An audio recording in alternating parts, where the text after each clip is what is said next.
Assalamualaikum. Alhamdulillah. Biji tebu EFZ EFZ BQ38 dah siap restore luaran.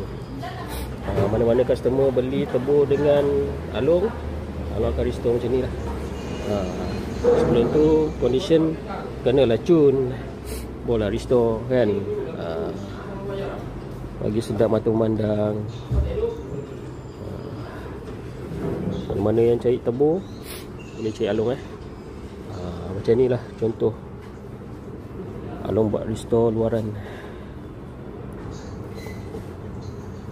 Beli tinggal pakai je.